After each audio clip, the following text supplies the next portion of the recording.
ராமநாதபுரம் அருள்மிகு ஸ்ரீ கன்னிகா பரமேஸ்வரி அம்பாள் ஆலயத்தில் ஆடி வெள்ளிக்கிழமை அன்று திருவிளக்கு பூஜை வெகு விமர்சையாக நடைபெற்றது. வெள்ளி கவச்சம் அணிவிக்கப்பட்டு மூலவர் கன்னிகா பரமேஸ்வரி அம்பாளுக்கு முன் விரதம் இருந்த பெண்கள் அமர்ந்து 5 முக திருவிளக்கை ஏற்றி மலர் தூவி மகாலட்சுமி பக்தி பாடல்கள் பாடி திருவிளக்கு பூஜை வழிபாட்டினை செய்தனர். பின்னர் மூலவர் கன்னிகா பரமேஸ்வரி அம்பாளுக்கு பஞ்சமுக தீபாரதனை காண்பிக்கப்பட்டு திருவிளக்கு பூஜை நிறைவு பெற்றது. திருவிளக்கு வழிபாடு என்பது இந்து சமய பாரம்பரியத்தில் மிக முக்கியத்துவம் வாய்ந்த மற்றும் புனிதமான வழிபாடாகும். விளக்கில் ஸ்ரீ மகாலட்சுமி, பார்வதி, சரஸ்வதி ஆகிய முப்பெரும் தேவியரும் எழுந்தருள் இருப்பதாக கருதப்படுகின்றது. திருவிளக்கின் ஒவ்வொரு பகுதியிலும் தேவியரும் தேவர்களும் வீற்றிருப்பதாக ஐதீகம். அடிப்பாகம் பிரம்மா, தண்டு பகுதி விஷ்ணு, எண்ணெய் ஊற்றும் அகல் பகுதி சிவபெருமான், விளக்குச் சுடரில் மகாலட்சுமி, பார்வதி, சரஸ்வதி என முப்பெரும் தேவியரும் அருள் புரிகின்றனர்.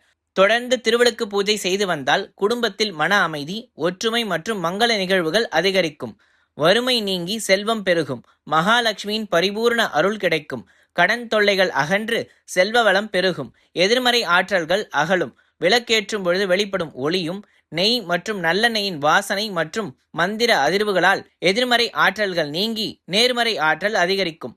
சுமங்கலி பெண்கள் திருவிளக்கு பூஜை செய்வதால் தீர்க்க சுமங்கலி பாக்கியமும் குடும்ப சுபிக்ஷமும் கிடைக்கும். திருவிளக்கை நன்றாக துடைத்து 5 இடங்களில் சந்தனம், குங்குமம் பொட்டு வைக்க வேண்டும். நல்லெண்ணெய் அல்லது நெய் பயன்படுத்த வேண்டும். முதலில் விநாயகரை மனதார நினைத்து கொண்டு ஓம் கணேசாய நமக என்று கூறி விளக்கை ஏற்ற வேண்டும். விளக்கிற்கு மலர் மாலைகள் இட்டு உதிரி பூக்கள் மற்றும் குங்குமம் கொண்டு விளக்கின் அடிப்பகுதியில் அர்ச்சனை செய்ய வேண்டும். பழங்கள் அல்லது கற்கண்டு வைத்து நெய்வேத்தியம் செய்ய வேண்டும். தூப தீபங்கள் காட்டி குடும்பத்தின் நன்மைக்காக வேண்டிக் கொள்ள வேண்டும்.